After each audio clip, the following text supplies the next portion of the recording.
that's why it's like, oh, Mayhem can't upset them. It's not that big of a deal. Yeah, no, wow. Oh, that makes it a whole lot scarier. That's why I kept saying it depends on what the one map advantage is. If it's like a certain mode, like if they could choose and they chose like an S&D, then it's like, okay, that's huge for LG because they probably would have lost the S&D. But if it's like a mode that they most likely would have won, then it's like not even an advantage at all. Yeah, because you talk about that and I was like, I don't know what mode yeah. That's why. It's like such a little advantage. Yeah, it's tiny. Average size advantage. Honestly, kind of a big advantage. kind of, yeah, when you think about it like that, kind of a massive advantage. Like maybe it's too honestly, big. they lost. It's over for Mayhem. All right, buddy. I'm gonna mute. Hang out with chat. Yes, see you later. Luminosity yesterday did a number on Team Mayhem, but we all right, well, not sure how the map advantage situation is going to go, as I was just talking about. I think they're just going to take the control off the end, and they're only playing 6 potential maps. But LG versus Mayhem, once again, Championship Monday. We'll see. Mayhem already looking confused off the start against LG. Jesus with a huge 2-piece, though. Probably going to get traded. Oh, Vega ended up only getting 1. Yeah, LG's just looking strong off the rip once again. Mayhem looks incredible compared to Tribe. At least they didn't in the beginning, but overall, they look incredible to Tribe, and compared to LG, LG is a whole nother beast. On the other side of things, Ban doing a number as well on the outskirts. Like LG, wow. Mayhem, and it's still Luminosity, man. The super squad, man. The super squad. Start for Luminosity. Marshy already on rotation. Again, that's the tempo change that LG needed. And they are going to be in a perfect setup as we open up P2. Team Mayhem. I was in a chat with Ducky, by the way, for anybody wondering. Scoreboard to this point. Round for Blur, trying to flip the spawns around, and he will have a teammate spawn with him. But will there be success as Team Mayhem? Well, a lot of time. I really don't have many comments to say here, boys. It's 60-0. But still, LG not getting out of the hard point. Ban surviving. And this is again why I said if LG was given the win on the hard point, it wouldn't have been that big of a deal. Because I think Mayhem is probably going to lose the hard point. Maybe we're speaking too soon. Maybe we'll see a little bit of a comeback. They got some points on the board, a little bit of life. Envy with the HVK. Mayhem able to get those 13 points off the ground, but Luminosity still there for the scrap. It is still one last pinch from Mayhem. Cartel's still doing his thing, man. 9 kills on the board. Standout performance from him, always. He's always showing up, doesn't matter. Yeah, LG is just so good, though. As our rotation comes out and Band actually spawns behind this play. Team Mayhem not able to fully anchor up these spawns. Band, can he play the spoiler? Shots over the top of planners. No, not going to work out. Key gunfight now for Raph. Early operators and score streak starting to come on through, but Team Mayhem survived through the opening spree. Luminosity still trying to work this thing in from the front. Marshy playing through elevator side, can't quite catch the double. Blur not able to stay alive though in the hard point, and Washi will bring my bad, this was on full volume. The assistance of not just the Annihilator, the Claw was also right there in his back pocket. And now LG's bulldozing through, even though that Team Mayhem had that early setup already here in P3. Yeah, the last game, it was there's a lot more to talk about. This one, we're just kind of watching a slaughter. I mean, LG is just outslaying heavily. Their teamwork play is looking really good. They're getting away with 2 pieces constantly as well. And just like that, 4 dead on the side of Mayhem. So they're going to have to rotate, give them another 10-15 seconds. Die to the pred here of the 1 player contesting. Okay. Talk about a difference comparatively to the dude, Cartels just a moment ago. Luminosity still 15 on the board for him. Yeah, he's consistent. It doesn't matter the team. I'm a little behind. I'm on Twitch, so that's probably why. Wow, what a start for LG, growing the lead to beyond triple digits. Man, the SMG line of Luminosity. I'll refresh after though. So good. They are cooking right now. Operators out this time around. 14 Mayhem Kings. Mayhem able to pick up 3 for themselves, but they're going to be using all of their ops. It looks like Blur with a 3-piece. I'd love to see them just get a full hold here and make it a little bit closer, but despite that, like a full hold will only get them to half the amount of points, not even. Oh, Kings, Cartels, both starting to come to life here. A little bit of momentum possibly to be earned in these last 20 seconds as Team Mayhem hold on to the hardpoint. LG trying to finesse with a couple of Jesus with a 3-piece. The kills are just not there. Jesus saves, shuts it down. Yeah, I mean, that was a decent hill. Turn their attention onto rotation. Cartel's here first. Only problem is you've got 3 members of LG just on this next rotation early. So they've got a full hold set up. And the spawns on this map are so difficult to fight out of. That's definitely going to be important if we do get to see that Mayhem into that rotation. Number 4, yeah, he was the player to watch there on that break. You got 2 and 3 breaking. 1 needs to stay alive. Going to get flanked by 4 on their side. 4 here now is just fighting out of the map. Not even important at all. So, again, it's just going to be a pretty easy contest. And I'm going to assume LG is going to get another 20 points at least before maybe a break potentially happens. 100-point club right now. Down for LG, try to hold on to this back 30 seconds. And honestly speaking, Bandits hasn't had the point to even pull the trigger on this Purifier. Everyone's just getting decimated before they can even get to the hard point. Finally, Team Mayhem find a way to kind of crack the code and contest for a little bit, but it's just not enough. Not yet, at least. Team Mayhem find themselves down right around the 100-point mark as we rotate back over. I mean, everybody on the side of LG is in double-digit kills. Especially with the help of Marshy. This time around, though, they're just playing so even, so well. I think I talked about this before. Like, Mayhem, they look good, but against LG, they just need to have standout performances because it seems like there's never like a consistent player on their team. They need like Cartels and Kings to do really well, or Jesus to do really well. Well done. More Machine. It's just been so good for Blur. Every single time we get back to this first hard point, he finds a way to get 4 or 5 kills. Still 100-point lead. Blur, yeah, doing his thing, going crazy. He doesn't have a lot of support here. He's essentially by himself with only one other teammate, but a key kill over full setup for Mayhem, but they're going to get rocked by the ops. The Annihilator coming in. Washi picking up 1. Contesting as well, so stopping the points. Raph able to get that clean up. Not before LG's team comes flooding in, though. Pred missile called in by Blur, but it only finds 1 on the rotation. Raph's got to get it done himself. All right, Raph's heating up a little bit. Love to see that. These teams are trying to race in through that rotation for P2. The lead is dwindling down a little bit. Still 70 points, tough to come back from, but just like the match against Tribe, they put on a show at the very end after looking not super hot. Blur is in the power position right now. Plus, you got Kings with the Annihilator. So that's a deadly spawn trap they've got going on. I think that was like 7 or 8 straight. If they can get streaks, then maybe this lead might go down. As long as we take a look at the minimap and don't see blue spawning here or rotating here, then, oh my god, never mind. 3 kills straight head on is actually crazy. I was going to say, that's like potential for them to get a full hold, but I don't know how. LG just breaks straight head on against the power positions. Yeah, still contesting, still going back and forth. Mayhem putting up a fight right now, and it looks like LG might be giving it up here with player 3 rotating around. So they're getting the scrap. Let's see how many they're going to leave on that, because they've got 3 right now. They need to break quick. They need to go quick. Where's Jesus end up spawning after that death? Even further out. This is going to be about 200 to 130 before any fights happen, I think, before potential of a break. That was a big hill for them, though.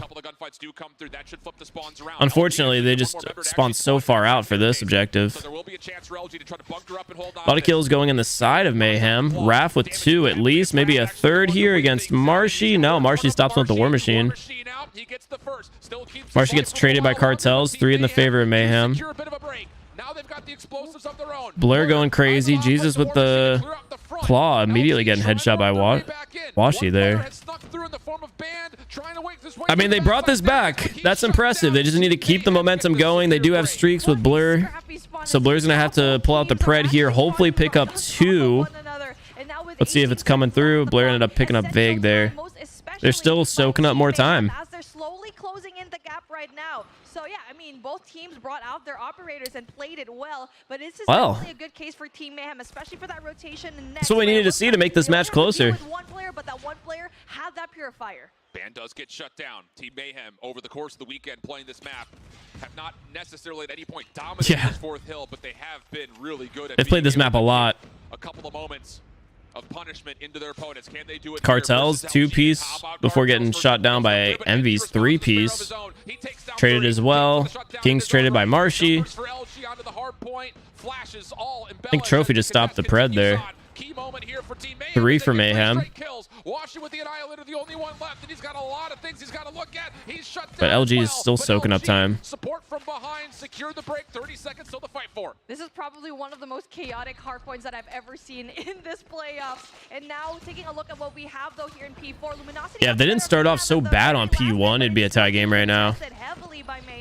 Just like against Tribe, they started off super slow. It is still Luminosity that will try to touch this point and try to contest it one last time before that rotation into P5. Really clean stuff. LG is about to get a lot of points here on this, unless, yeah, someone gets a 2-piece or 3-piece. Blur taking out 2 before getting killed by that grenade. As long as one can contest long enough, which he did, they didn't lose any points there. And they've got the full rotation here. Again, money objective. We got to take a look at the minimap here for the spawns. So as long as Team Yellow is spawning here, they're looking really good. 4 wins a gunfight there, gets away. That's going to be Vague with the claw. Gets traded away, but 1 spawn behind him there. 4 with the 2-piece. They get another spawn point. Jesus. And look at this. They're just flooding the objective. Absolutely flooding the objective. They brought it back. They brought it back, dude. All yellow in the kill feed. Another double kill coming through with the pred. Blur bringing out the war machine, just constantly spraying the spawn points, going to keep them from pushing any closer. And that is the first time Mayhem took the lead of the match. They're getting all of the kills, and Mayhem just keeps, or LG just keeps funneling through the doorway there. Finally, the break's going to come through, and LG's going to get 9 points for free. Not what they want, though, especially with the... Oh, wait, LG has the rotations. I was going to say, especially with Mayhem rotating early, but Cartel's dying in that position's bad. All right, this might be game here. We're going to have to see, like, some crazy 2 or 3-piece. 2 dead for LG. It's going to stay contested. And it's just going to be a scrappy fight. 4 right here is Trouble on the flank. Going to take out 5, I'm assuming. Yeah, player 5 is just surrounded. This is the last opportunity to break. That was a huge comeback, but they just don't have the positioning for this objective. LG is really good on this P1. They're so good at this first objective. I think they got at least 80 points from the first objective alone. They're not going to. You hear that crowd? I'm going to chalk that up as a really good game for Mayhem. To bring it back, that's impressive. Because they started off, what, 80-0 nearly. And this is why they won yesterday in the first place. And even though that we did get to see Mayhem have a different gameplay, why are they looking at each other like that, bro? Good when it comes to their efficient operator usage. Yeah, after a really slow start, that was a great game. LG's ARs were dominating on early rotations, keeping Kings out of the picture pretty much. All right, let me refresh, since apparently I'm behind. Oh, I was like, am I that behind? Flat out, Envy. It was just looking so solid alongside Washi with the ARs. They were down 80. They were down 100. I think they went even further back. As well in this particular map in general, he's just so what, they ended up losing 25. P1 is a rat type of hold. Yeah. It really is impressive to see. It seems like it's a scrappy hill though. So to see a full hold off spawn and then just dominate the rest of the times it came in the rotations is crazy. Having the first position be your like strong position is actually insane on a rotation, because they played P1 3 times. I want to say besides like P2 maybe being a tie, Mayhem definitely won every other hardpoint overall, but P1 was wild. Look at the slaying. Pretty even. You take out that first objective and this might have been a completely different game, but yeah, pretty dead even. Vague went +3, Ban went positive, I'm gonna pause this, +10, +1, so that's what, up 15. And then I'm not gonna do the math, but it does look like LG had a slight slaying advantage, not much. Raf showed up. Arsenal. What was that, 34 and 34, but with 2 minutes on the Just because of objective? how well they performed up against Team Mayhem, and it just seems to be Team like Mayhem they're is looking so polished scary. in their gameplay, and even though they were down a little bit in that game, they were able 'Cause to nobody pull expected things them to through be and look into the horizon. It's fighting in the done. grand It is finals. going to be meltdown right there They were for one that of the push teams to that were supposed to be destroy fighting for a next. tournament And like position, what you mentioned already, and they they're showed up and they're fighting in 2-0. finals. They have a guaranteed game 4, yes, but this is the ballpark right now of Luminosity. That is a 2-0 lead, though. Not looked as good as it did back during the group. And they only need 4 to win. Some of that to the fact that yes, there's a new 5th member in. He's running a different role, so there is some figuring out to do. But as we heard from S&D is Mayhem's mode. all they were talking about was they just needed to set up. Regardless if they win this, they're still down a map though, so that's going to be tough. So let's see if that could make them a little bit more complete Especially with all the here in this respawns coming back up. Mayhem over the top already. With that being said, LG hasn't looked bad in search either. This is going to have to be flat out retake. And a lot Mayhem of has that just looked comes so through the good. map, and Jesus Saves is already making some problems occur deep over towards the defensive side of Sniper's Nest. Washi has to back off. What do we got for this individual match? Play happen, and he does at least catch Raph for one. Marshy tallies another. So now 3v3, bomb still down. Fade going quickly, but the spam, the pre-fire, all looking pretty solid. Trades left and right. Literally trades left and right. All trades. That's like perfect It was so Call of good Duty right that, there. yes, Jesus Saves got that first blood, but Blur was actually Ignore right the there Tushy before them, 3.0 closing warm inside water completely, spa was just waiting bidet for that targeted bomb to come, ad and instead based off went of in my there for search that long preferences. wraparound from that The space, Tushy threw it 3.0 in, warm and water eventually has back nothing to do with Call of Duty, so we're just going to continue to focus on the Call of Duty and not the Tushy 3.0. Here we go. It's the same type of case. Opening nades from Team Mayhem do land. Fake taken out of the picture early. I was looking up this exact bidet, okay? Fine, you got it out of me. But he does not get much of a chance. I want the to Tushy. convert. Bomb planted again quickly. 5v4 post plant in favor of Team Mayhem. NV gets traded out for his first eliminations. And yeah, the post plant for Team Mayhem looking very cool, calm, and collected. Last one. I mean, solid round for Mayhem. Literally all I did was look at the Tushy 3.0 and they won the round that fast. Saves in a second quick round tallied for Team Mayhem. It's And that was crazy. cleaner compared to that first round where it obviously went down into a 1v1. Team Mayhem did a phenomenal job at just, yes, they lost that lurker up in that. Listen, east Chad, side, if you but don't use a everything bidet was in just so 2023, what's precise wrong here with in you? This generator side. And now Team Mayhem 135 bucks though. Yeah, but it's a warm water bidet. Like it's a water heater. Oh, no, Are you kidding me? it's gonna be the exact same thing. You know how many different modes it has as well? Trophies are down, smokes come out. That's a good one. That's like a mid-tier bidet. That's not even like a high-end bidet. The first time Luminosity will have numbers for this retake. Blur with the headshot deagle. I hate that the deagle plays so much, man. People are so good with it. Eventual trade comes out. LG Yeah. still looking to find success off the back. LG has the man advantage, so I doubt that they end up losing this round. It'd be a tough one to lose. As long as they trade and play well. Oh, they might line up though. That could be a bad time. Yeah, that's no. Oh, that's so bad. They throw their advantage, and now their last player's pinched. Playing up through the middle of the map, and no, Cartel's there again to meet him, and 3-0 up goes Mayhem just seems to play trades literally perfect. That quick B hit is definitely going to be something that they will have. Like I said earlier, they're just so well in sync. It looked like they were a little bit sloppy on their hardpoint breaks on P1 and P2 in the last game, but that was the only objectives where they just didn't look good. Otherwise, their teamwork is perfect. They're already planting again. That one may not have actually gotten all the way to the B site. No, it hasn't. Yeah. Cartels may be in a And little LG more just danger keeps than going mid, normal. keeps LG going B for some reason, or A, assuming that they're going to be planting on the other side, but they're not swapping it up. Dare you use the deagle until you master it? Oh, God. Bidet tier list win. Washi gets the first pick there. Or second pick. 3v5, surely they don't lose this one. He's going to get one maybe. Yeah. But it's not enough to stop LG from hopping on for the defuse, and that comes through for LG to get on the board. All right. And that is a good adjustment coming out from Luminosity. The fact Well, they took one there on defense. More effort into going in there for that flank, knowing very well that They got one more to play. at least 1 or two players from Mayhem, and instead wanting to overwhelm into that right side spawn, which is possibly one of LG the best ways again that they can just goes for a 2-2-1 split. situation. Same case now here I don't know for if that's Team been their Mayhem. constant play. I haven't looked at the breakdown off the rip. But you've got Blur now playing flank watch, which I don't think he's done before. I think they've sent like 5 forward. But Bomb's going to be down here, and just like that, you're going to have, what, 45 seconds to play out the round. Let's see. Blur's going to play patient, gets eyes on, takes down Marshy, going for the flank. So huge advantage coming out on the side of Mayhem here in this round, because they only have 30 seconds here to clean up a man advantage defuse. Envy with the 2-piece, though. That's big. They going down. Just going in the smoke, spraying through it.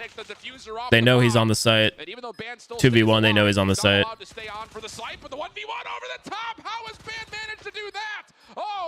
Find the bomb band. Yeah, that shouldn't have happened. Envy got 2 and Band got 2. Should not have happened. They shouldn't have lost that round. Gave them a lot more advantage playing his own smoke. The gun skill just really coming in to be a factor there. LG's just got such good gun skill. That's a huge round for LG. Like, that was a needed round. Otherwise, you go down 4-1. 2-3, much more doable. That was a huge round, especially to lose off the heady. We're getting this bomb down so quickly. Let's just keep having that. But the difference Same setup again here. This time LG's got 3 members over there. Just going to play the retake. Envy going down to Raph. And they've just got full control of the objective. This one, it's like 10% chance LG wins it. Going down to like a 6% chance now. The other one, I would say maybe it was maybe like a 70% chance after the first pick. But this one straight up. Mayhem has got the perfect setup. And LG has nothing. I'm going to give it a 0% chance LG wins this round. Marshy gets 1, shoots body and teabags. Fly swatter from Blur. That was a beautiful shot. I love that. Now this time around, I feel like this was I love it. Faster comms when it comes to Blur situation. All right, side swap. We got LG playing offense now. They got away with a round. So we'll see how this goes. Again, I don't know this map that well. It might be an offensive heavy map. We'll see. LG definitely seems to be more comfortable at the A side, so they can at least play the game to their liking now that they're on offense. Maybe they're just uncomfortable playing B. That could be the case. Marshy's still shooting bodies. No chance there. Marshy finding the kill, Vague cleaning up the other, and now it's just down to Blur. I actually love that. I love that play. Tries to cook that nade. Will he get a hit? Yeah, I got a feeling LG is just going to do the complete opposite as Mayhem here. They're going to be super aggressive as well, but it's going to be on the A site. To welcome him, and you already know he already had that 2 kills down, and really up to timing whether or not these 19 seconds. Nothing he can do here. Obviously, it would be so difficult to go and. Are they being toxic? That's smart. It's so not toxic, in my opinion. I love body. I'm team body shooting though, all day. When it comes to meltdown with that A hit, finding a lot of early success. Team Mayhem has You gotta do whatever you can to get in, like, in the head of your opponents. There's people that really like get annoyed when their bodies are shot. I personally don't care. That's 4 dead for LG. Marshy killed himself. Marshy killed himself, and then Mayhem killed 3 instantaneously, all in sync, dude. It was wild. You know meltdown from BO2? I know it from BO2, but I just don't know, like, in a competitive scenario on COD Mobile, if it's more offensive heavy or defensive heavy. Traditionally, I thought it was defense, but you know, I don't want to say I know for sure. Looks like we're seeing a B rush this time. It seemed like with the way Mayhem played it, it was offensive heavy, but might not be. 4v3 going into the advantage of Mayhem. Bombs going down for LG though, and it looks like they could go for a hold, but they don't have the man advantage. And if you guys take a look at the minimap, Mayhem's playing super slow, waiting for the 2v2 split push. So they're going to be trying to pinch, and their pinch is going to be coming in perfect. They need to clear out the players on the left side of the minimap first, though. They're able to take down 1, immediately traded, and then that pinch comes in from the back. So player 1's got a 1v3 with everybody in front of them. That was a perfect play. Again, they play very patient. Their teamwork is perfect. Loving the patience from Team Mayhem, waiting for the rest of their teammates to go in there for the rotation to provide that pinch. And now we are at map point. One more round for Mayhem to make this into a 2-1 in this 7 series. Luminosity need to find a way to catch up slowly but surely, but it looks like they're just having such a difficult time. And now, possibly going to be a slower approach as Bomb Care is going to be right there in that Bravo. All right, they're playing picks this round. Yeah, this is Luminosity trying to find kills at mid-map to start this off the round. Yeah, shift. Patience over the top of the B side has allowed G's to save same wavelength right now, dude. I love it. On his own defensive aggressive path. Cartel's playing aggressive. Getting that first pick is insane. Tough gunfight, still takes down Band for first blood. And now more problems start to accrue for Luminosity, who have no map present. They're down a man, and they're down a lot of nades as well. They spent a lot trying to find kills through mid. I mean, it's understandable. Again, we expected Mayhem to take the S&D. They did not have any information on the other hand. Would have been super big for them to get that hard point, especially coming back. They just had to worry about one. But that's going to be a 2-1 series. Going to secure this search and destroy. Finally, one up on the board.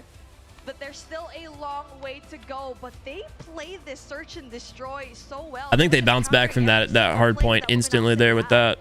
Mayhem have played 4 search and destroys this weekend, and the closest tally was the one they just played versus Tribe, and that really wasn't all that close, a 7-4. Yeah. Both meltdowns they've played were 7-3 tallies. All right, hear me out. I don't know why I'm getting a Pampers ad. I know you guys can't see it, but that's a weird one. And here in the playoffs, their search and destroy is looking unbelievable. Yeah, get that one out of here quick. If that continues to be the case, I don't know how Kings got that kill. For them to not just get into the series, but to possibly find favor the deeper we go if this ends up getting to a map number 6. And I mean, when it comes to the map choices later Yo, on, Band has actually been so good at winning the situations he shouldn't be winning. That could spell trouble for Luminosity, which You're betting on Mayhem taking control. If Mayhem takes control, we're looking at a completely different series. But that is for the future. But now we get to see the kind of presence and composure. They looked good on the control versus who before? Shut up, Emma. It's probably because of our conversation on stream, me talking into my mic. The setup that they put together on this map is so dynamic to where, I mean, a lot of the kills that Blur got were making... No, you didn't miss the first match. It's 2-1 because LG went into this series with a 1-map advantage because they're coming from winner's bracket. Turning it into eliminations. I mean, 6 plants. He planted every single offensive round for the side of Team Mayhem. That is not a common stat to look at. 6 plants, 12 kills. Number of kills that he has objective play. Impressive stuff from Cartels as he continues to, again, in my mind, be an MVP for this Team Mayhem squad this weekend. And it's just amazing to see how no little Noah. Nonchalant he is when it comes to the land situation. We saw it a while Cartels. ago in that interview with I don't know. It's just land. I don't know. It doesn't make a difference, man. I don't know. Rising stars here in North America in general, not just here for the playoffs. And now you're seeing these new members going up against I need some food on the other side of things. Well, a big bounce back map there for the side of Team Mayhem. Dabbing each other up, getting ready for now. Crossroads strike control. Saw Mayhem look really polished against Tribe just a moment ago, but you reflect back to the upper bracket final yesterday. This was the control map between these two squads. It went all the way to around 5, and most of the rounds that were played came down to less than 5 lives apiece for both teams. So these rounds were tremendously close, and I'm sure reflecting back on a Team Mayhem, I'm sure... Have I gone against Raph? Oh, yeah, I've played against Raph in like showdowns, and I don't know if any ranked matches, but definitely in like showdown events of some kind. Well, Crossroads Strike definitely going to be an impressive map for both of these teams, which they play very well. This time around, it's going to be Luminosity on the I've played against pretty much every single player in this lobby. Played against or with. Luminosity survived through, get a couple of trade back kills. Kings sniffing out the site, catching one, knows the second to the backside of the barrier, but Band go on a limb and say I've won a tournament with good mid-map control. Marshy sliding in, little wiggle. I think I've won an event of some kind with every single one of these players except for Envy and Raph. And LG are not going to be contested for the third, so that will lead to a very early extra 60 seconds. Team Mayhem taking their defensive focus passes over towards the B side of the map. And take a look at that. If you did get to see Washi win that, he would probably have so much more of a fun That time objective got captured so quick. where you want to have that spawn control for Luminosity, but he unfortunately went down. And now for Luminosity, they're just trying to get that pick off, trying to get that one player from Mayhem. That will be Kings. Team Mayhem are looking to get a little bit of spawn control over towards Luminosity's side of the map, and it's costing them a lot of lives. LG out trading, out. LG has got so much pressure. Get onto the zone safely with the trophy system of smoke, embellishing the majority of the lines of sight. Jesus through mid. Does he have any idea? LG looks so good on control. Crossroads though. 15 plays 12. More kills for LG, who are still on top of the zone. And there's just no angles. I'm curious who's the better raid team. I definitely want to say LG is the better Crossroads team. Mayhem still trying to wriggle back some control, but unable to do In this so. situation, I just feel like LG's got this round. It's so hard to defend this site, and the life disadvantage is there. Unless, yeah, Blur could have just gone crazy there and got a bunch of kills. They just don't have enough lives. Wait. Cartel's playing that crate. Okay, hold on. This is going to be a standoff. They're playing picks. This is basically a search and destroy round with Mayhem having a 3-man life versus, what, 5? 2-man disadvantage. Raph going down, getting roamed by Marshy. All right, now it's looking like LG actually has got it easy. Yeah, 1v5. They didn't clear it. They didn't die at all. Imagine bombs down with like 5 seconds left and it's a 1v4. That's the situation here. They've got 3 on there. It was looking decent for a second. Yeah, I don't know why Blur had a Rytech in hand. I don't really know what was going on there. Do I really want to not order food? I want to grill up some steaks after this, but I just can't wait. I'm hungry. I'm expecting this to go the distance, though. And now they're going to be going in there for that capture, and early operators coming in from Luminosity. Literally everything that they had earned is spent in the first 5 seconds of this. Wow, and they didn't really get anything out of it. Let's see. Team Mayhem had to be really grinning from year to year right now. Still a couple of kills to come through for LG. Okay. So they pulled out all of their operators only to get an even start. Killing off the first 30 seconds, they don't really have much of a life lead. Band is stuck at mid-map. The thought process behind that for LG was definitely we're going to pull out all of our operators and get them in the spawn trap off the start. But it just didn't work out. I don't know how big won that fight. And it was just single-handedly brought down by pure gunfight from Mayhem.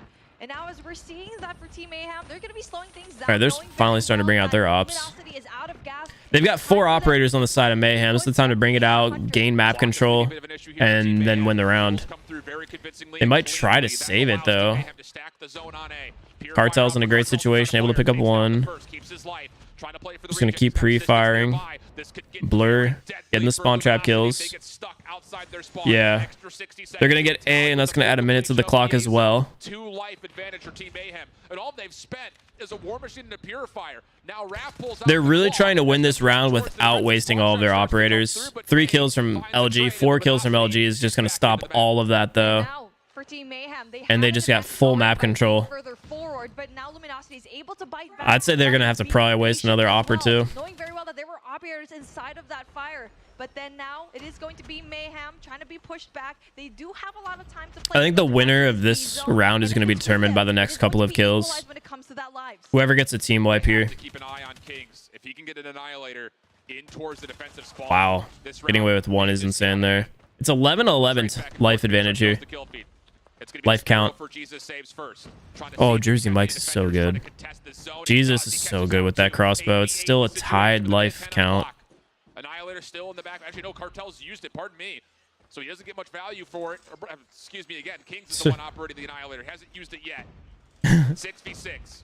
Sparrow. Oh, get away with your life. Nah, Emmy's going to be there. They got to know he's in the corner.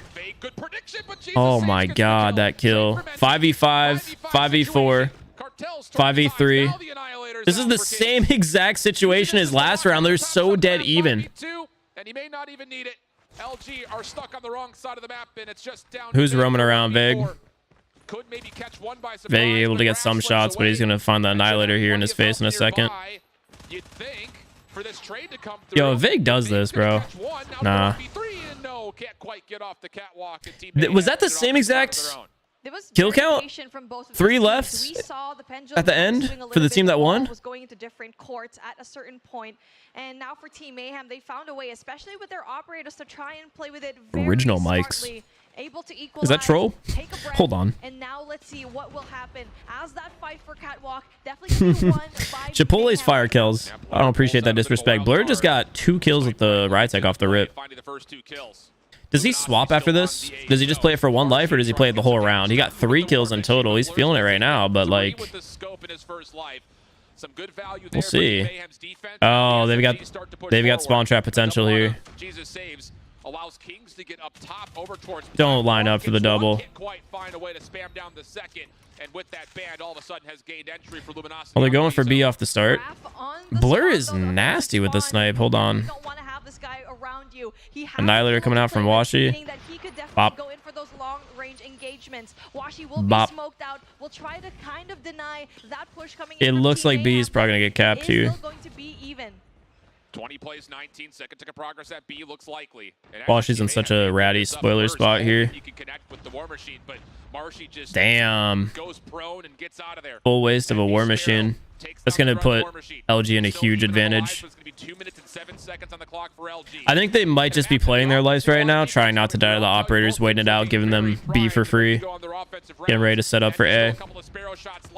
Gets back over to the LK and kills will allow LG to make the transition over. Oh, that's not good.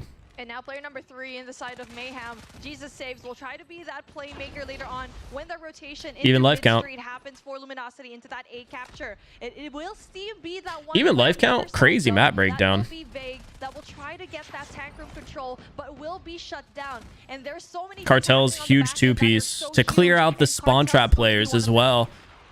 Raph pops out the claw just to make sure he can lock down the middle of the map. Luminosity lose their life lead. Now down 2. Yeah. 25 on the clock, and they are under. Raph! And Raph is feeling Raph, what are you doing? Oh my god. LG just got 3. And we're down to single-digit lives for the 3rd straight round. Minute 10 on the clock. Blur, this is a big fight.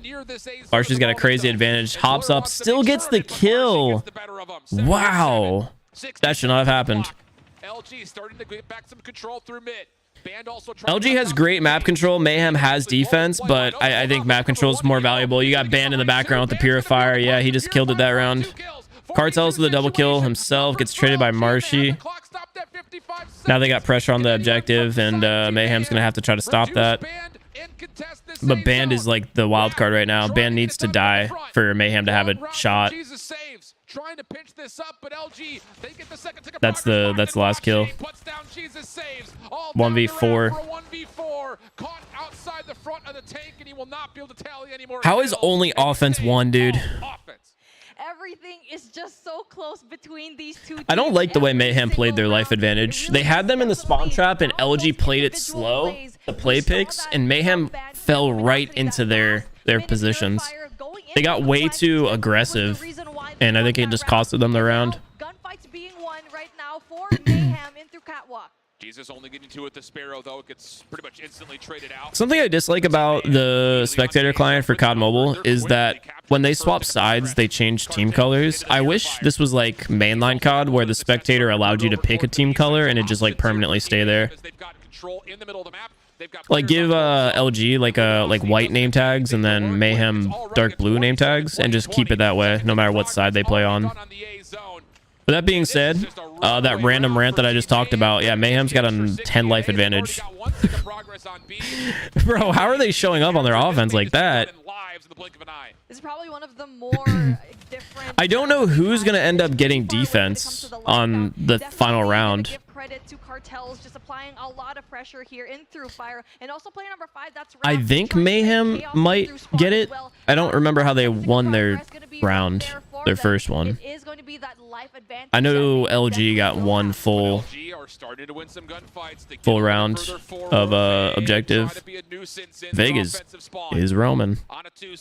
He needs to not get those 2. Big stop from Kings. only marginally Where's Marshy at? reduced. 16 plays, 9. He died. And Team Mayhem are just all over the defensive Dude, squad. they're so good on difficult defense. for LG to deal with. Cartels nearly almost gets to full Yeah, this is a streaks as well, wild. but EMP This is a wild champs. as Team Mayhem Boys, we're getting our money worth to walk away for sure. Cartels uses the pred there. I mean, good, but why? round 5 in our near future. I think they're trying to get the objective ticks so they can get defense. I would leave last alive and play the objective if I was in this match. And that's why Washi ran straight on the objective to stop them from getting that. Okay, who gets defense here? And do you even want defense is the question, because offense is won every single round. Also, Raph as well. It looks like LG ended up getting defense. So Mayhem's on offense. Do they want offense? Traditionally, it's a disadvantage. Offensive opportunity here for Team Mayhem. Blur going to kick us off with a War Machine. Envy trying to respond with a Sparrow. Neither player able to find any connections. But Mayhem still get on the Dude, threading the needle there. Trading with the Sparrow and War Machine. Almost gets all 3. Dude, if Raph got all of them there, that's insane. I don't think any other gun stops Raph there besides the Fennec. King's huge trade kill, Annihilator with Washi. Ban coming through with a Fennec kill as well. Back to even lives. Man, that was an essential gunfight won by Ban. Just stop that push again from Cartel. Kings has his... Oh my god. Washi. Oh my god. 6? 7? Washi just broke that match. That round, dude. 3 life lead for LG. That's a huge turnover. I think Kings is using the Annihilator, so Kings needs to have a pretty crazy Annihilator as well in order for this match to come close again. They're waiting, they're charging up their ops, but LG has 2 ops. I'm giving LG a pretty decent advantage right now. 3 operators. You guys have to pull them all out. And try to just single-handedly dominate. Yeah, y'all gotta pull all of them out. Kill count coming even. Marshy. Huge stop. They've got no time on the objective, man. Yeah, y'all gotta do something. Are you gonna like step on the objective maybe? Are y'all gonna step on the objective? Do you not know that the timer's going off? And at the moment, it will be Mayhem that will try. I mean, cool. You guys have kills, but stop that clock. Oh, Vague. 5v4, 4v4, 5 seconds on the clock, 4v3. Oh, Marshy actually went crazy. This would be the most insane 1v3. Yeah, Washi just won that round. MVP of that round. He got 7. He got 7 and the life advantage came down to 3. To that last few moments yet again with every single round almost except one was so close. That last War Machine from Marshy. Hippo looks stressed. a huge playmaker in that final round. Yeah, dude, that Annihilator ended up just winning the game. People that were kind of creating storylines about from both sides of the coin. It was Marshy for Luminosity. It was Cartels for Mayhem, and they are stepping up big time. Marshy, of course, at the end there, but I want to see these damn Annihilator shots. As a recently reformed group of 5, LG, wow. Just late heroics so many times. We framed up this map based on what we saw yesterday. That was such a tight control. Single round came down to single-digit lives. That was the case nearly again in each of the rounds we had here. But LG survived through it at the very last moment. Heck of a fight from dude. 1, 2. But I'll say between Washi and Marshy, both of them had critical operators. I wanted to see the rest of those. Give the advantage to LG, and then eventually allow them to get to the finish line where Jesus Saves was just completely isolated with nowhere to go. It's the timing that they play their operators that we always praise every time we watch this team. All right, that's a 3-1 map count now. To Mayhem versus LG gunfire, it's definitely going to be evened out. You can see it here on the scoreboard. All of the lives are Cartels, dude. He said, "I'm gonna put the team on my back." With 39, but it really is that timing and the objective power that LG really holds. Yeah, in a game that was all offense until that final round. Yeah, tried to finish third. Small difference makers come through in a massive way. So we might have just one more match here. Be a broken record on it. LG out of the upper bracket. We're already attributed a 1 map advantage. So that puts them now on to 3 with 1 more map needed.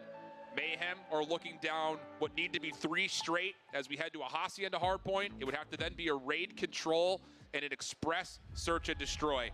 And setting up for this Hacienda hardpoint, the news is not necessarily great here for the side of Mayhem, who didn't really play it much in groups and also have not had a chance to do too much on it here this weekend either.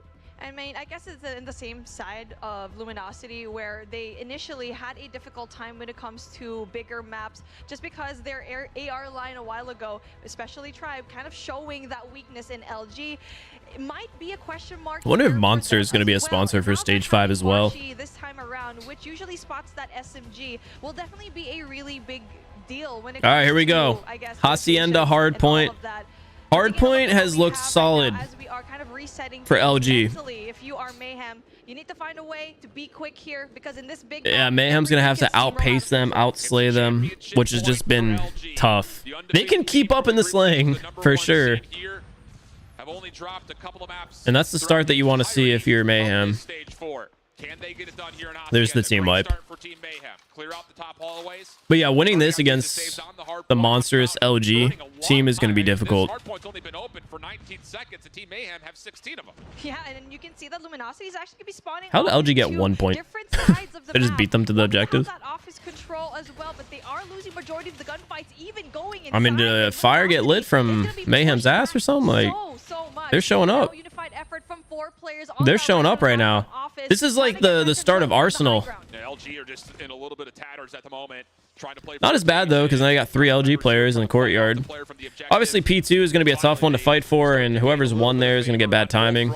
So Ban's going to win that. I don't know if he won the spawns though. No, they got the entire Mayhem team there. Well, they picked up some decent scrap time, so it's still a tight game. I wouldn't feel comfortable if I was on Mayhem, and I wouldn't feel down if I was on LG at all. It all comes down to spawns right here, and it looks like LG might get them, but they do have 2 players rotating on the side of Mayhem. I'm just curious who's going to spawn back there. We got 1 here. 5 should rotate to the staircase and kill them, or 2 should sit up on the heady. They're just all flooding in because they're losing their head-on-head gunfights. 4 is going to be dead in the back. Wins the gunfight, turns on them, and they have all spawns, and they ended up winning the trade fights. That's big. 52-19 the tally, and LG have not had 1 cohesive break attempt yet. Now it's like you don't really have to pay attention to the radar all too much. It's just going to be a stack, and it's going to come down to the gunfights, and then one of the players should roam and rotate to P3. But it looks like Mayhem just killed it on the scrap gunfights. And we already kind of set it up a while ago. It seems like Luminosity having a troublesome time when it comes to a bigger map like this. They're rotating. Now I would feel like I'm in the lead if I was on Mayhem, and I would feel like I'm down if I was on LG. That P2 was nasty. I don't know how they ended up winning that many gunfights. Key moment here for LG. Have to set up something to get some points back. 0 ping lobby. They're playing LAN, but I don't actually know how that works on COD Mobile specifically. In a traditional sense, then yes, LAN would be 0 ping lobby, but I'd imagine they're probably all on like 10 to 20. I'll have to ask more after about like how the setup was. They do have Ethernet cables plugged in though. But I think the way it works is they're all Ethernet cabled to the servers. So they're like on the same ping, but it's not 0. Dude, Mayhem is just all on the feed. 70-point lead. Score streaks and operators from Mayhem, and they're timing this to perfection. They know very Jesus is the one showing up. I think he just popped an EMP. He has an EMP. Tushy 3.0 warm water spa bidet. Dude. Look at your scoreboard. It's 114 and 30. This is so much unlike Luminosity. Yeah, this is a complete 180 of Arsenal. I don't doubt that LG can come back though. And this might be the start that they need, right? That Pred stopped too, so they wasted a streak and they got 3-pieced. This is where LG really starts to come alive. You got your Annihilator, you have like 6 or 7 straight. The EMP comes out, but it doesn't stop the Annihilator. Kings takes him down. Cartels gets 2, so that's 3 dead for LG. That's a break. That stun's going to kill the Sparrow at least. Never mind. Heavy's still alive. Blur gets a huge 2-piece. Gonna get killed in the back by a fresh spawn though. There he is.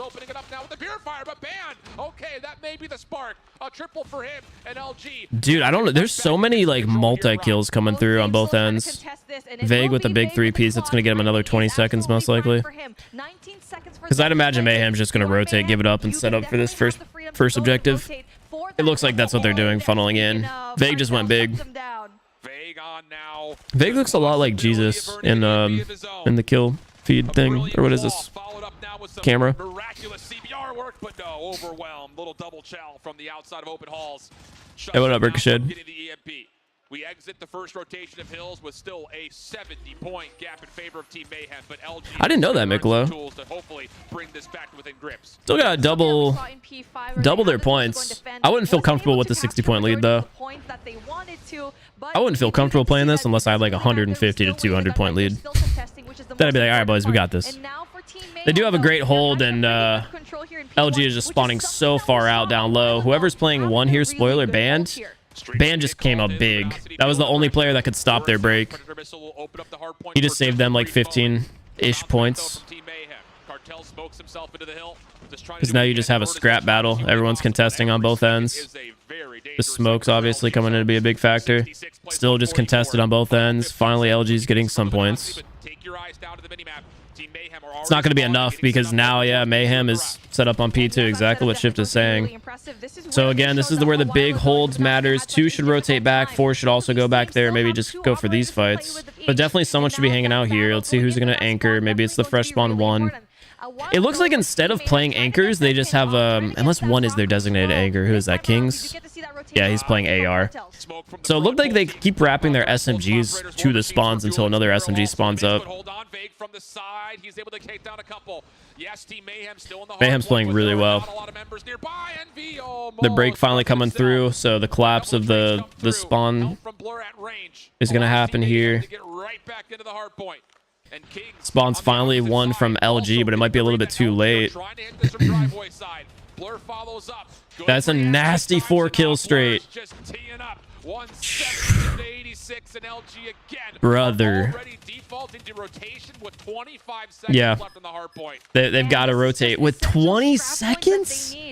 With 20 seconds, you're rotating? Dog, you get 7 seconds to rotate on top of that. You got to rotate at like 10. You can't be giving up that much time when you're that far behind. I get that this is an important objective, but you can just allow their entire team to 1, spawn behind you, because that happens a lot on Hacienda, but 2, get full balcony control and then just dive on them. And that's exactly what just happened, especially with that Pred coming out. That's 3 from streaks alone. They're done. That was a horrible rotation.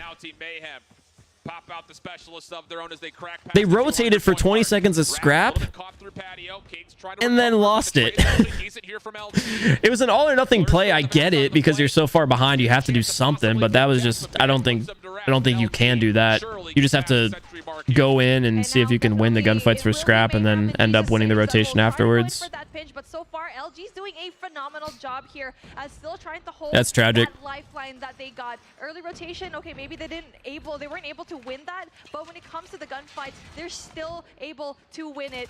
And now when it comes to the spawns as well, it will be a split spawn situation. Well, Mayhem can definitely keep up on Hardpoint. Win condition established for Team Mayhem. They get to 214 points here on the fences. Obviously, that rotation decision, like, we can easily say it was easy to not make because of the map breakdown and, like, being able to see players through walls. I don't know. I feel like 20 plus seconds is too much to give up when you're losing by this much. That everywhere is being contested. It feels like Team Mayhem have 6 members on the field. Yeah. All over the map, and Luminosity has not been comfortable for a Blur and Jesus have 33 apiece. And now Mayhem also The slaying power is obviously what's been carrying this match. Like, you can rotate early, you can rotate late. It doesn't matter if you're winning your gunfights. Vague again. Coming in clutch on this objective, just padding the stats at this point. And he still has the claw to play with. Big moment for LG. Hunter Killer ended up getting 1. Some sort of favor. All right, well, I mean, we've seen the comeback in this exact situation on the other end. Let's see if LG brings it back close. They've got a hot start, and this is what they need. As long as they just don't allow themselves to get 2 and 3 piece constantly again. Just keep playing your trades, and you have a great hold here. LG need to get a read on this last attempt from Team Mayhem. Yeah, if you look, Mayhem's still fighting for this like 10 seconds of scrap. Still over towards boat for Team Mayhem. Here comes the contest. They're still fighting for it. 3 is going to die to 3 there in the back. So that's going to put LG in a great position here on this next objective. Mayhem won some gunfights here in through P5, which is an essential rotation going into P1 rather. But Luminosity. Oh, these spawns are wild. 2 needs to get both of them. Doesn't get either. Predator missile coming in. That's going to clear the objective. You got 4 and 5 fighting for their lives right now. Everybody is just scrapping around the spawns. Whoever can predict the spawns here is going to be the winner of this objective right now. And that's going to be Mayhem. They slayed out everybody, looked at the right spot, got the right timing. Kings with a double kill is the final nail in the coffin, I think. Triple kill. Hunter Killer going to get 1? None. I got cartels. When we had a chance to kind of tune in, and that will be the case here. 250 to 139. Great heavens. Wow. Stay alive.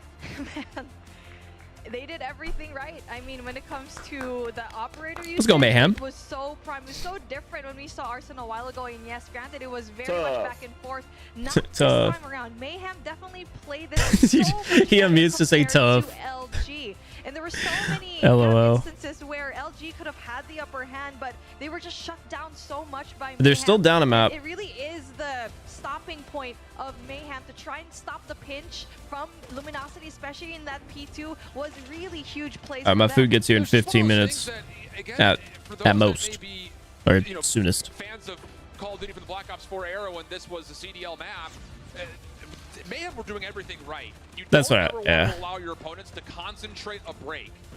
Find a way to stagger out the spawns, keep them in pieces, and I don't think there was a single moment where LG were able to put together a break attempt where all 5 members were hitting at the same time. Didn't necessarily be from the same side. But no, they were constantly taking like 1s and 2s. Hits were really well put together. The small finesses on they just weren't winning enough gunfights to be able to like collapse 4 or 5 at a time. Playing for early rotations just to get themselves set up. Yeah, Tech is just sitting out. Fully broke a hard point that Team Mayhem were in position. A 3-3 series would be crazy. I'm hoping Mayhem wins next. I said if it goes to a map 7, or I guess a game 7, Mayhem wins. But at the same time, I said that with the thought that actually it might end on control. A full 5-man rotation. Yeah, I was thinking the S&D would be final. So yeah, there's a lot of things to be. So it's gonna, yeah, I guess it is gonna end on a control, right? But when you give the momentum, not gonna lie, I'm kind of confused about. That's gonna be difficult later on. Instead of doing 3 hard points, they're doing 2-2-2. I get it. Wait, now I'm confused. And on S&D? Okay.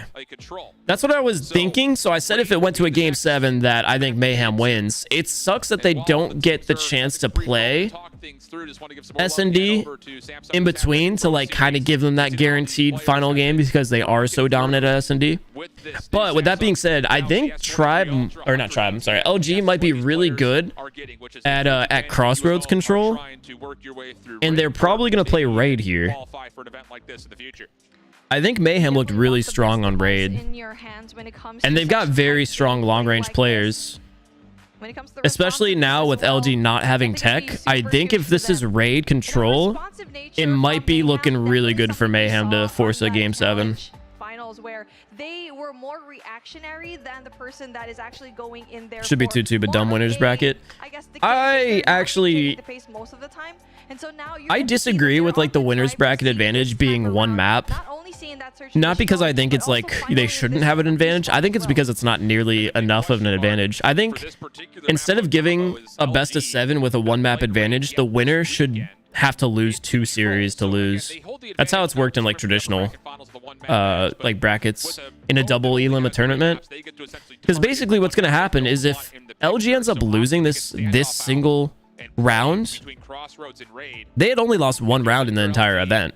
Every other team lost at least 2, except for Mayhem, who also would have lost 1. I don't know. I think you should always have a double elim be in grand finals. The player going or the team going in with the winners bracket advantage should have to lose twice. That's just me personally. Yeah, I like bracket reset rules. I don't like the 1 map advantage rule. Luminosity, we saw them in Challenge where they kind of had a difficult time in those raid. But I also grew up watching like OG competitive COD, so that might just be an old mindset. That's the only thing that we could actually say. I'm sure this has its advantages. Because it's just so, at that point, it's just so tough to watch a loser's bracket run when they have to do a bracket reset and win 2 series. So I think maybe this is like the preferred format because 1, it gets done quicker, 2, you can see an upset. It's possible. Players still locking in, getting ready.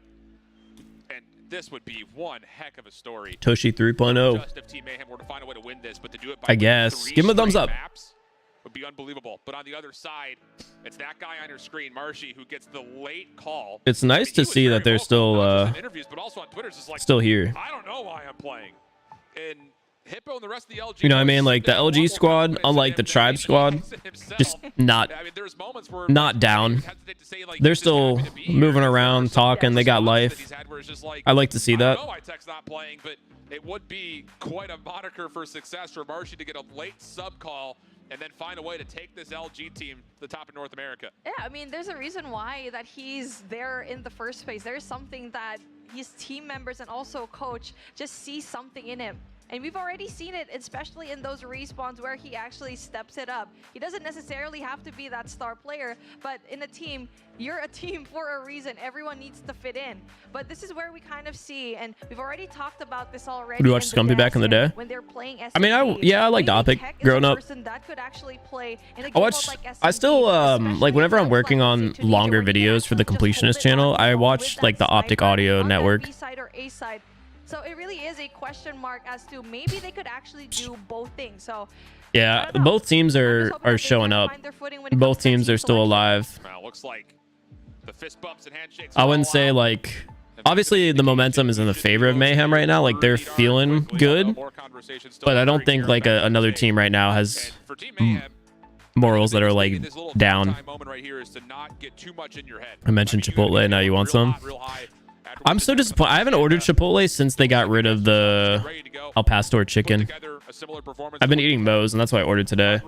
Because I got some good chicken. Mikla with the $5 super chat said, Halo had bracket reset last night. Optic Gaming came from winners and lost the first set, but won the second set. Yeah, exactly. Like that would have been a huge upset. I did see that they tweeted they were world champions. So that's hype. Wait, Alan is here with the food. I might miss the beginning of this match. Everything was pretty much close up against that Tribe. I'll have to go downstairs and let the dogs out too. Like every single time that this team plays a control map, it always goes down to the wire, and it definitely went down very. Yo, Mikla, I appreciate you with the 5. All right, luckily it seems like they're figuring out device issues right now. I'm gonna go downstairs, let the dogs out, and I'm gonna turn off my camera because I'm not wearing any pants. Keep in mind as well, their friends, that I'll be right back, guys. Teams have scored up a couple of times, and when they played back in the group stage, this was the map 3 control when they played back when we were in Poland. They were in the comfort of their homes. It was a 3-1 tally in favor of LG. So there is a little bit of footage, I would say, for Team Mayhem if they were to predict that this map was going to be the pool for them to possibly get some preemptive VOD review over. But this comes down to, will those things that occurred way back then still apply here today? And I think just based on the reactions that we heard from, again, talking to Jesus at the beginning of the captain's interview with Gabby, it didn't really sound like they were going in and like changing anything. There's just, hey, let's just go over verbally some of the things that may have gone wrong or may have went well yesterday, and just make sure that they're fresh in our minds. We don't have to worry about changing up our gameplay or our strategy all that much. Yeah, and like speaking of history, these two teams, when they met in Raid, it was Raph that was the playmaker, having the most kills down and having such high impact kills that just really affected their team. And unfortunately for them, it wasn't able to translate into a win for Mayhem, but definitely you've seen this player and these individuals actually just do so well in the last few weeks that they've been playing. And that's why it's just so essential to have such a long type of format here when it comes to their gameplay, because you get to see members and teams just improve so much in the past few weeks that we're having here when it comes to stage 4.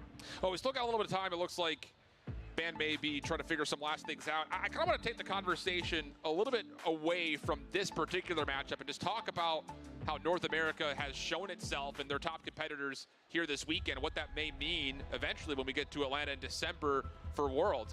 I think that for Tribe, I think they've got a lot of work to be done, but for Team Mayhem, they've shown that, yes, this North American region's super deep, because back during groups, they were only able to take a couple of maps. They were absent from finding full wins versus either Tribe or LG. So if they were to kind of recover, beat Tribe twice, cleanly in 2 3-0s, and find a way to bounce back in this series and take down LG, I would be very scared globally if you see a North American team on your side of the bracket or in the groups. But filler and vamping aside, we're ready to go for map number 5. A must-win scenario for Team Mayhem as LG is on tournament point. It's raid control, and LG will kick us off on the defense with Mayhem threatening over towards B off the get-go. Luminosity going on the defensive side, trying to get that top laundry control, but it will be Mayhem also winning their gunfights as well. Still pretty much even when it comes to the kills at the moment. It is definitely going to be Washi that'll try to get this side of the map. Gallery is going to be wide open. Well, look at this from Team Mayhem. They just kind of run away from where Washi's position. They want laundry control. They're going to get it. Whoa, clean kill feed here from Team Mayhem. Marshy only getting 1 in response, and it's really kind of an insignificant kill as Team Mayhem are going to get the full capture at B, and they're going to have 2 minutes and 19 seconds on the clock with 26 lives. Holy cannoli, LG in trouble early. Not just that, but you get to see Raph going to be right there on the spawn of Luminosity, trying to shut them down through basketball. Now he's going to give that information to his teammates and their players there, and it is Kings trying to capitalize on that information. I'm back. LG's going to have a real tough time putting together a retake. I mean, the spawns that are over towards jungle were being blocked. As number 5, then Raph was controlling. Wow, Mayhem really came out swinging with the aggression as far as the kill life count went. As soon as I say that, I saw like 4 blue in a row. Towards mid-pool stairs. Keeps the play alive. Potentially hit this quickly. But a couple of follow-up nades will allow Luminosity to sustain their defense, although they do find themselves down 7 lives, and Team Mayhem isn't done yet. Yeah. You can already see the adjustments being made by this is Holger in hand Mayhem's offense. No, that's what I was saying. If it's raid control, I think Mayhem is the stronger control team. And the problem for LG here is I think they're also the stronger S&D team. So I think one of the big issues here for LG is they don't have tech for this map. I think Crossroads control, their control was probably much better with Marshy because he was frying. He's an SMG player. Their pacing was insane. But now that they've gone this deep in the event and they're playing raid, I just don't think they're as strong. That was great. I think a lot of people now are maybe shooting or rooting for Mayhem just because it's like the Cinderella story. Raph was able to set up a control when it comes to that jungle, and now we need to see the same case and pace for Luminosity. I think Kels, it hasn't played that big of an impact, but it might here strictly for raid. You don't have that major AR presence. Dude, they look so good. Cartel's 4 with the Krig. Team Mayhem will start to push forward and regain control at B very early. Bounce back though from LG. Tied lives at 24 apiece, and off the second set of spawns, LG will get right back on towards the B zone. First tick of progress being worked on and being stacked. Coming through pretty rapidly. Ban taking an extra step over towards laundry stairs. And this snap should surely see Team Mayhem can see the majority. Root for Mayhem because it's my old team. A couple of kills through mid, and wait a second, that nade from Raph Hold on. kind of opened the floodgates. Kills are not convincing enough though, and it does look like Team Mayhem will have to likely concede the B zone. And now one last-ditch effort from Mayhem to try and stop this B push. And now we do get to see those 2 players come around and make that 3. Able to stop the progress in through that 3rd tick of progress from Luminosity. And now it's definitely going to be backed up in the corner. Now they do have a little bit more of sights here into that A side. I don't love that call from Team Mayhem. Sure, they stopped the extra 60 seconds from being added, but 2 ticks of progress down. Now you've got operators as LG make their way cleanly on towards A. That is a tough decision and one that will cost the defense any chance. I was rooting for them the whole time. Zone early. Second tick of progress now. Let's go Mayhem. And no chance for Jesus to do anything with the Sparrow. He gets blown out of money window. And yeah, I just don't love that call from Team Mayhem. And I think a lot of people will be looking at that saying, what do you mean, Shift? They got re-control of B, but they Emma knew. Straight up. And now they find themselves also down in lives, and they have to try to Let's go Mayhem! for the next 2 minutes. minutes. A great offense for LG. Yeah, most definitely. And just going in there, kind of tunnel vision to try and defend that B. This isn't my jersey, by the way. I gave my jerseys away. But a huge Preddy coming in from Raph, and now the life count is definitely going to be. So funny enough, I'm wearing Space's jersey. For Luminosity to try and savor it off. No, not at all. LG's being spawned. Autograph right there. Completely stuck inside a garage. The Pred missile getting 3 was massive. Envy trying to do what he can with the Sparrow on the other side, but he only gets a couple. We've got a 5v4 situation. Team Mayhem. This is a huge round for Mayhem. But LG get on the zone. Washi, I think LG has it. They've got so much objective. I'm taking the jersey off. Come on, man. Garbage. What was that? An answer with an offensive round of their own. Never mind. Great recovery coming in from Luminosity. What happened? So, I walked away. They were doing good. Was trying to be in that driver's seat, but Luminosity was also I'm about to throw on the LG jersey, swear. The wheel as well. And so that back and forth we like to see, and different looks coming in from Luminosity. Mayhem's playing for their tournament life right now. Usage going to be huge for this team. Immediately back over towards the B zone. Opening trades for Team Mayhem looking good. Kings tilting the advantage. If he has a great Annihilator use here, that could be huge. Only needed to get a single kill in LG. Yeah, this is the call that I think Mayhem should have done the last time through. Don't even bother trying to recontest this. Set yourself up for an aggressive A defense and allow the extra 60 seconds to be tallied. Biggest thing is Team Mayhem. That was as clean as you'd like, only dropping a single life. Yeah, wow, okay, 2.5 minutes. Raph yet again trying to get a hold of jungle, but it is not going to happen as we get to see Luminosity planting down Band right there. He will back off for a touch. He will regain his teammates yet again to try and flood through Kitchen really aggressively. And you do get to see Luminosity. They're very much aware where everyone else is. Pure fire out for both sides. Band trying to get over through Money Window. Kept that bait just a touch. Cartel's on the other side. Purifier fight. Literally the other side. Water gun fight. Pull it out and it will be an even trade. A little post-mortem birding effect will allow the Purifiers to shut each other down. Team Mayhem still holding on to a 4-life advantage, but look at the position for LG's defense. They've got players deep in towards bedroom. Washi's comfortable inside. I think the problem here with LG is if they lose one set of like a one team wipe, they're gonna lose full positioning and they're gonna get spawn trapped, and then they got the pressure on A, and then everything's going wrong at once. Like, it's good as long as you can fight through the gunfights and like hold on, but the second you lose that positioning, you're screwed. Smoke also helps them out. Trying to get on to contest. Still plenty of time on the clock. Team Mayhem still at a 3-life advantage as well. Band inside of Tiki. SMG starting to threaten the front line of scrimmage. And goodness, how does Kings get 2 right there? He's not even done. How about give him 3?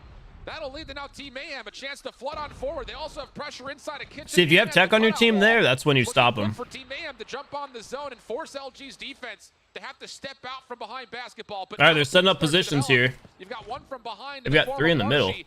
And he is now regained control. They should have pushed the objective there. Or at least push their mid.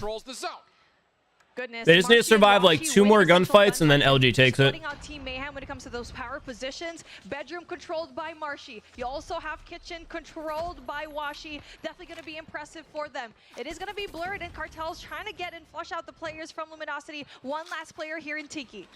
It's got to be Washi, and he's got a crick, not the weapon that you want. Gets out traded. Clock should stop right about the 20-second mark here. 9v6 situation. They just went big. Get some entry in through poolside stairs. Hold on. 14 seconds. They're not going to make it to the objective in time. Can get to stop the zone from taking away. 6v5 though. Also the current status. The life advantage is like cool, but they have to stop the clock exactly. Stand on the objective. Why would you not? Oh my God! 1 second. Stand on the objective. What?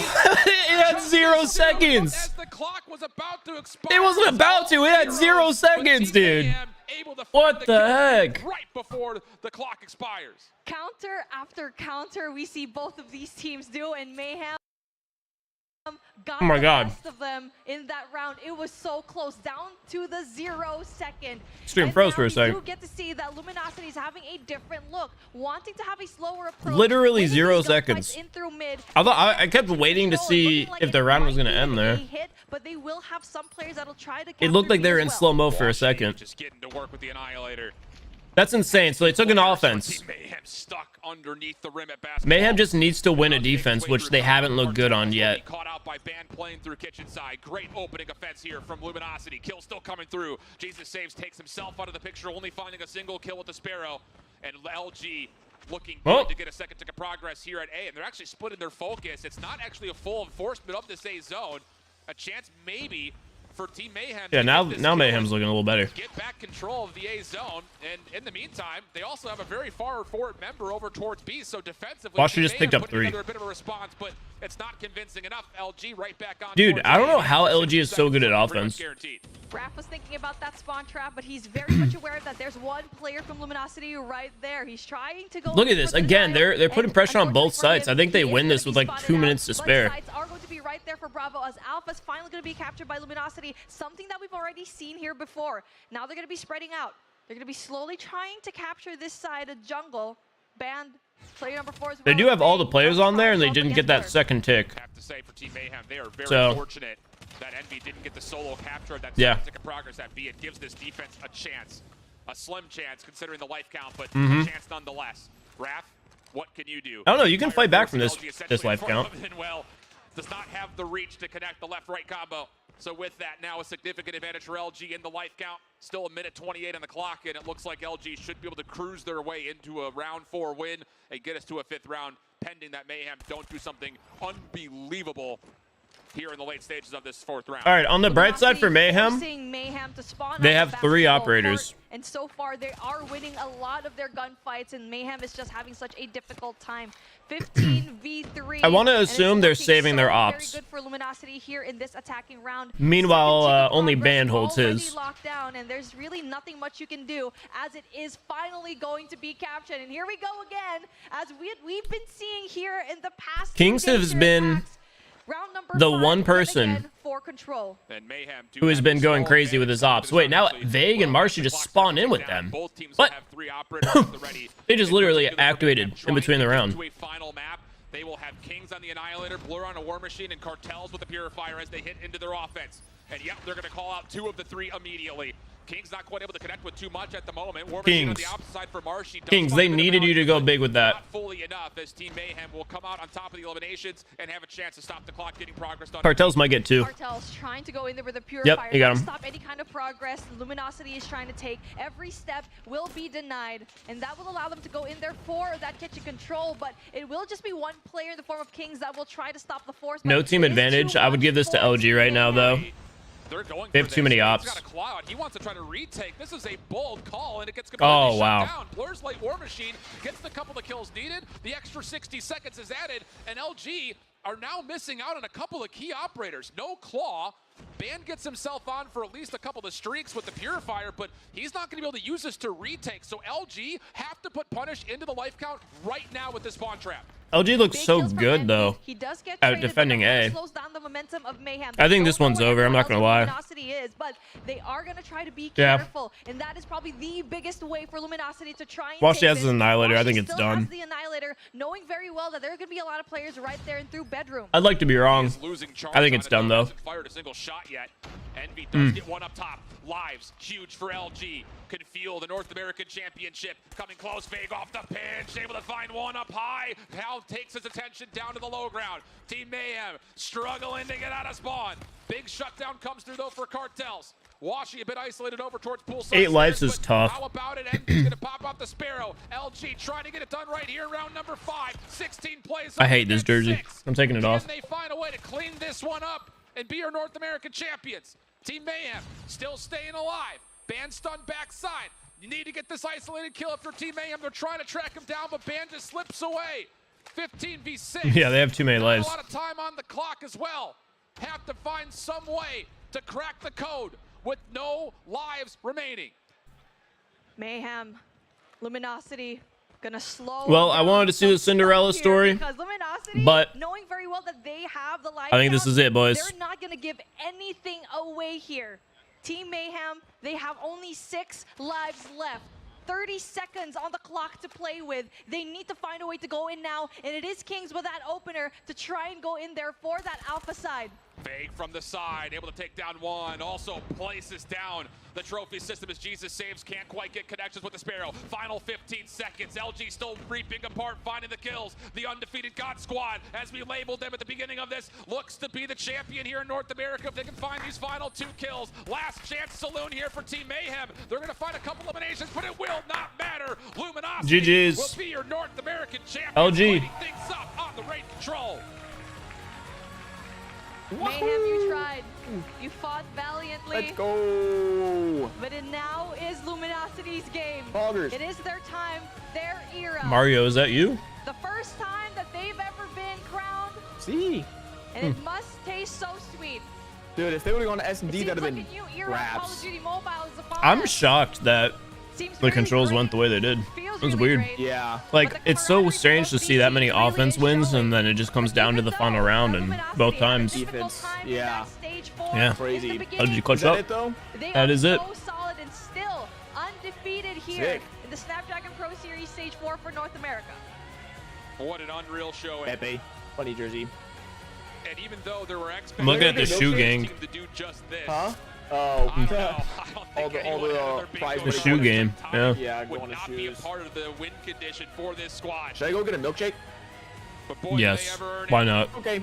A full-on team You earned with it, man. the support of an I unbelievable did. coach behind them, a Hard big day brain of behind the work. I'm operation. saying. Hard They had back-to-back great days, shape yeah. labor. spot in the Hardpoint. What the hell? That wasn't the case, but no love lost What here. is- Yeah, I think both of those teams, These two teams, I like their vibes. Really not too much to be upset Yeah. about if your team may They seem have. pretty chill. They will still be at Worlds. They still will hold the number 2 seed in North Well, America. stage 5 will be fun. And boy, did they ever put on quite a show. Yeah. It's Yeah. going to be interesting to see how much better Mayhem shows up, because they were looking pretty bad a month ago. They'll finally They have improved a like chance crazy. to get Yo, in there. what did Tech spill on his They pants? deserve it. They've worked hard for it. It was They've thrown design, some bro. Punches, but finally, they All are right. here. Here we go. One more time. Center stage. All right, let it enjoy your North milkshake. American champions. Okay, It's I will. Luminosity. They got Marshall holding it. Drops it.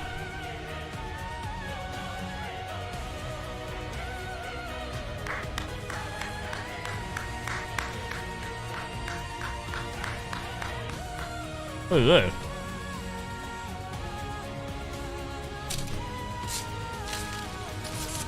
Oh yeah, cranking some curls.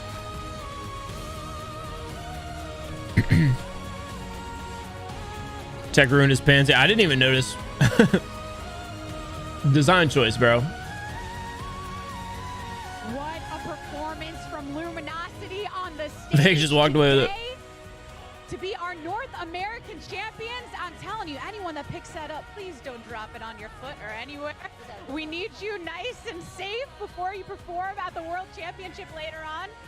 All right, That thing's Mayhem, definitely let's start 3D with you. printed. I do want a bit of a reflection upon this matchup because Well, that was a really Mayhem fun managed to series. chase Really more fun than just championship one map Monday. off y'all this time. Tell me I hope about you guys your all play. did enjoy the watch party. I mean, Marshy was our key factor for our respawns, and we won like most of them. And S&D we were lacking because like Tech was one of our main snipers for S&D, but he wasn't there, obviously. So we were losing most of our. Honestly, this should not have been this close. That's why I said Mayhem's improved so much so every fast. game, we just tried our best and got the win.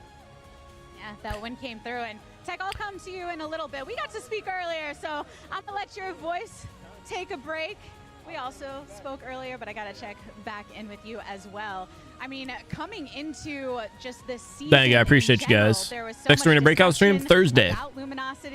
Take the next couple of days off, and then we'll be back Thursday, Friday, Saturday. Egos would come into play with this super squad. Can you tell me a bit about how you were able to maintain that balance of personalities and come through in the clutch for a strong performance through and through? So yeah, we are a super squad, but each one of us had like our super benefits. So we have Marshy as SMG, Big as SMG, AR, me sniper, Tech, everything, ban everything. Like all of us together, it just makes us like a super team, obviously. And so today proves the day, and us winning the trophy. Jesus and Cartels did do really well. And I think one thing I think, yeah, honestly, like that was such good COD to watch on both ends. Season undefeated, you were never not critical of yourselves. I think I'm gonna move on and get some other voices in here. In multiple post-match interviews, we heard, yeah, we got Let's the see how win, vague but we weren't quite interviews. locked in the beginning. We need to shore things up. What were you doing to make sure that from the start you didn't have those issues of getting on the same page and being? This is a very unified in your short team. Honestly, we were struggling at first, but eventually, you know, we kept our composure. We were talking to each other, making sure we were doing what we were doing. And, well, you know, it led us to winning. So, you know, proud to everybody doing their part and everybody performing. Not a roast. It just was making observations.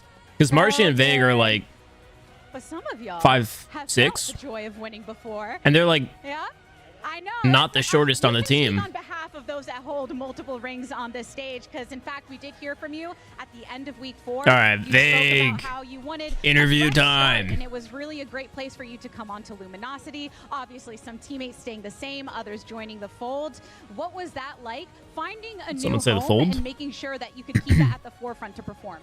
I'm not gonna lie, at first it wasn't really the best. Oh my thing God, he because sounds of the awful. fact it was a team filled with 6. I forgot he already interviewed. The hardest part of that was finding somebody to bench, and that kind of caused some problems. But at the end of it, we ended up finding the solution to it, and that led to us coming up with this roster for stage 4. But there's definitely gonna be some changes, maybe happening depending on how stuff goes. But as of right now, we're happy. We're living the moment. We ended up taking the win, and we're just happy to be here right now.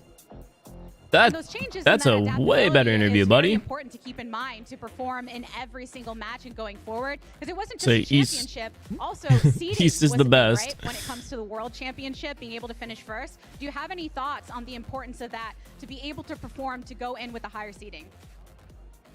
I have no comment. Nah. I don't know. I have no What comment. about just thoughts on how you did? I know you seemed pretty casual with it when I spoke to you yesterday, but you did have to keep locking in. I got to speak to Tech earlier about his thoughts. I on told the you it's changes, crazy to but see now that it's all how said and done and the championship has been how achieved, much what do you have to Marshy say? talks in game. My teammates are goats. I wasn't doing anything today. The series I played really bad, but they stepped it up really good. They played amazing, the best they ever did, and you know they deserve it. Props to the team. Props to the team. Very important. And Hippo. All right, Hippo. You know we're gonna have that switch up now. You just achieved domestic success. You've got international competition on the way. We talked a bit about the balance between the two, but what does it mean to you and the squad to be able to have this momentum going into international play as the North American champions? This is everything for us because we know that NA has a target on its back, and being number 1 in NA means we have the biggest target on our back. And so we have to be prepared for what's coming up next, which is against the world. We can't underestimate anyone. This year has been crazy across the entire world. I agree, Ricochet. So we're ready. This just proves to us that we're the best and we're away from us. No one can take that away from y'all. And not to break up the little powwow that we got going over here. I know you all love each other. Yeah, right after a victory, it's all positive feelings, but I'm gonna let you have the last words on behalf of the team. Ooh, big pressure, right? Big pressure. You're the designated talker since we didn't get to see you strut your stuff. So on behalf of Luminosity, our champions here today, what do you have to say when looking forward to the community, to those that have supported, and that will continue to do so as you step onto the next big stage? For anyone that supported us, you know, thank you. It's been a long journey. This team, everyone expected to be a super team, but it really wasn't like that. We had our own struggles, went through ups and downs. Everyone even questioned, will LG actually be able to win this? So I'm just glad that the boys performed, and I was here to watch it. And I guess we won't know until then if we'll see you on the stage, huh? He's our secret weapon. Oh, your secret weapon, huh? All right, all right. Everyone feels like they're a secret weapon in some capacity, or not so secret, just a weapon in general. Well, congratulations again to all of you on the victory here today. I love Tech. Champions. They don't look impressed with themselves. Duty mobile tournaments. I mean, I'm sure they wanted the match to not be that close. That was crazy. Give it up one more time. Yeah. Great stuff, Gabby. Fantastic to hear from the guys as they take. No, that was great, man. That was a fun event. Championship Monday, by the way. Is just how many different personalities kind of step up and take part. You've seen it in the interviews already with how individually they're just so special, not only in the game, but also off camera as well.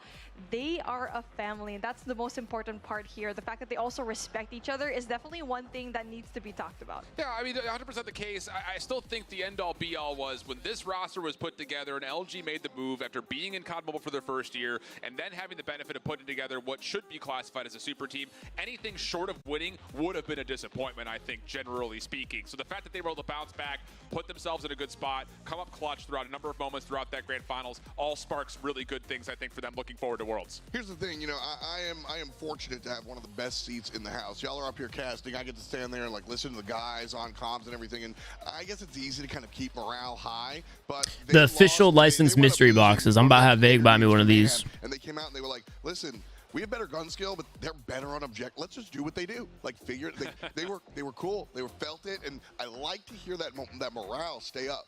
I looked over to the right. Why aren't they celebrating with the trophy? I think they're working on that now. Bring up, but if we would have gotten to map number 6 on Express Search, I think the result very well may have been the other direction. Yeah. So the fact that Luminosity got it done on a raid control, great news. And the fact that they were able to do it convincingly in round 5, perfect. Well, Luminosity here, definitely the victors. Last hits for you guys. Beef Mommy, it's been a long weekend, a long season. How are you feeling?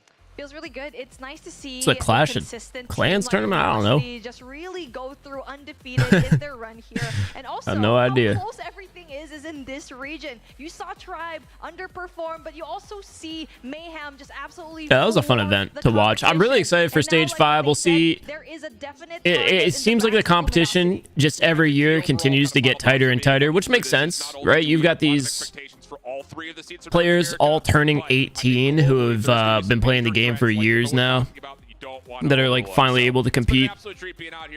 And just on top of that, people have been playing the game for longer, so the skill gap just continues to tighten and go higher as well. So Stage 5 is going to be interesting. No slaps themselves, but it is those top 3 that wind up moving on, and that puts a dot for on sure. the land. And as far as like a lot of you guys from other countries, what do you think of the other teams?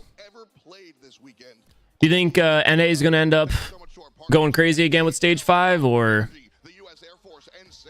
Because well, last year NA took 1st and 2nd. What do you think of like this year's Stage 5? We got 3 NA teams this time.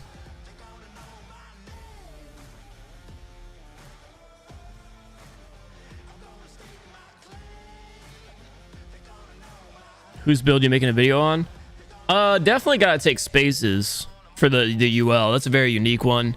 Bro, we gotta go crazy with everyone's Fennec builds. I'll have to steal. Who was it? Was Kings using the HVK? I hate the HVK, so I'll have to steal his build for sure. Yeah, you know what I really am happy to see as well is just the positive vibes between LG and Mayhem. It's nice to see the top 2 teams not have like a rivalry. Obviously, a rivalry is fun to watch, but like it is cool to see all the players actually getting along and having respect for each other. So I feel like last year there was definitely a lot of tension between teams. Africa is winning this one. China and India gonna clap. All right, so you guys are just gonna rep your teams. I was just curious, like, how strong you guys think the squads are looking.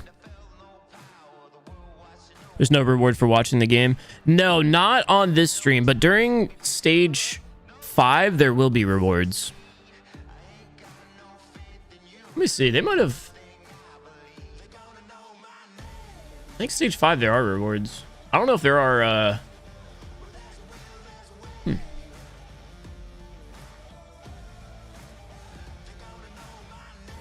Anyway, yeah, thank you all so much for watching.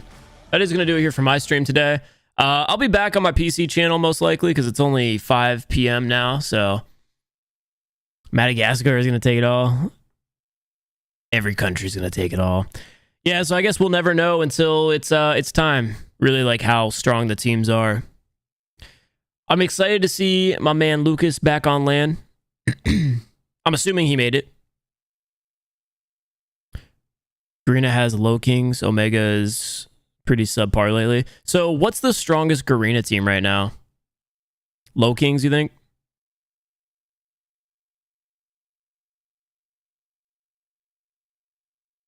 Yo, call me. We'll see. We'll see. I might not pick up my phone for another week. Plays channel? Completionist channel. Actually, I do need to do a plays channel video. I might actually get that done instead. Because it's been maybe a week since we've done that. Antarctica, yeah, I'm looking forward to seeing Antarctica do something crazy.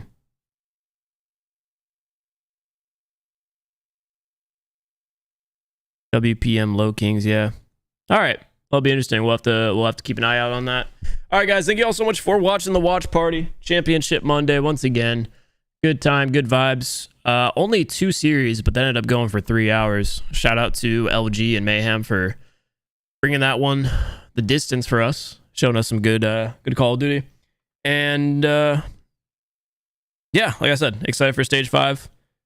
We'll be doing a watch party for Stage 5 as well. Whether or not I have a booth at the actual LAN event or I'm going to be doing it from the home, I'm not sure. But either way, expect to see us streaming the watch party when Stage 5 happens in December.